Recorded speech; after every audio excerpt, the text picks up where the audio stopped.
between the lobby and the hallways has a lot to be desired, and the people that work here should not be subject to that. Just as we feel that you guys have to put out a product for management and for the department, you know, we got to treat you the right way. He says, listen, you don't even want to think about a paintbrush. Wait till you go out and see what's going on out there, and how right he was. I think within the first month, we had an explosion of the CNG station at Gleason. We had oil spills that they were pulling oil out of the ground at some of our locations, up to 130,000 gallons from the ground. I had my hands full. Besides the politicians chasing us because we were destroying the globe. And there was so many years afterwards, you know, as time went on, I says, I'm going to get back to East New York. I got to get back to that topic.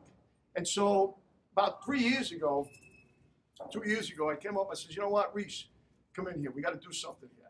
We definitely got to do the hallways. We definitely have to raise the quality of life for our employees.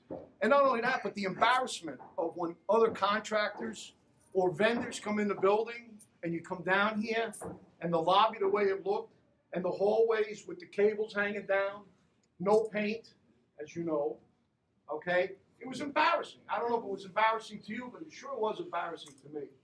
And the most embarrassment is I grew throughout the system, and as I made vice president and chief officer, I said, you know what? It's a bigger embarrassment now because I'm in a position that I can make things better for people. And people depend on us to do that. So we started upstairs. We took the hot spots, the bathrooms, as we all know, they were terrible. So we started doing some bathrooms. We started introducing tiles.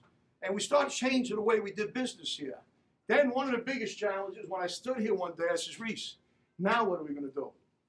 Because as you know, look at the pictures, we didn't have a ceiling like this. Everything was draped, pipes hanging. So between the in-house forces, not just the tradespeople, but the in-house forces with engineering staffs from DC 37, they came on board. So this has been a challenge to many.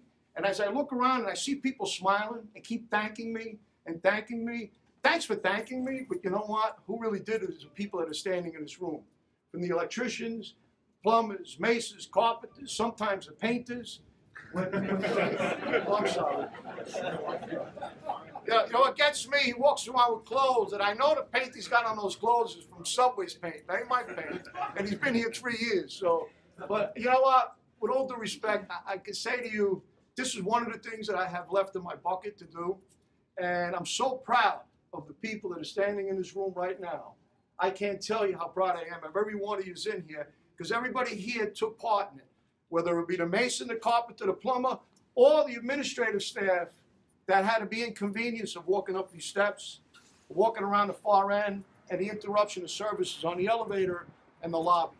So I know it took everybody in this room to make this happen. Our management staff also had a lot of challenges. In some cases, we were either doing a clinic at Queens Village, because don't forget, we don't have an abundance of maintainers. We have a small staff here compared to Subways. So there'll be times we had to pull them out of here and take care of another fire or another problem elsewhere. And then to come back in here after breaking that rhythm and had to get back in the groove. And then, of course, little pop shots. Hey, it's going to take forever. Yeah, it does take forever. It takes forever when you just can't concentrate a group of employees in one area because we're putting out different fires in different places. So you know what? To those, I'm sorry that I pulled you off a job. I know the ironworker will pull you in here and we'll pull you out and we'll put you somewhere else, and then you come back in here and you got to retool again. I thank you. Thank you for your patience.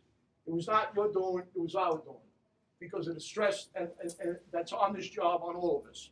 So at this time, what I like to do is take the union representative that's in this room, okay, and I want to unveil something here that was designed in-house, installed in-house, and so, yeah, come on up, Rocco.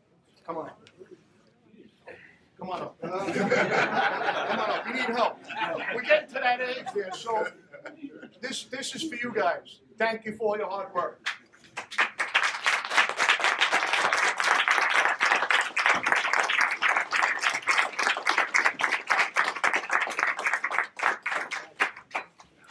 I fight for work all the time, and I tell management we can do it better, we can do it cheaper, And you know what, George Menduina, it's not a hard fight because he knows we can do it better.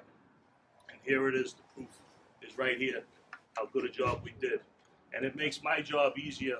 I don't have to fight as hard when we're taking pictures of these beautiful things, and we're gonna put this in the TWU Express, and we're gonna show the world what kind of work our guys do. And I congratulate everybody here who was part of this project. And I thank George, for taking in the work and, showing the world what we could do. And I want to wish everybody here happy and healthy holidays. Thank you.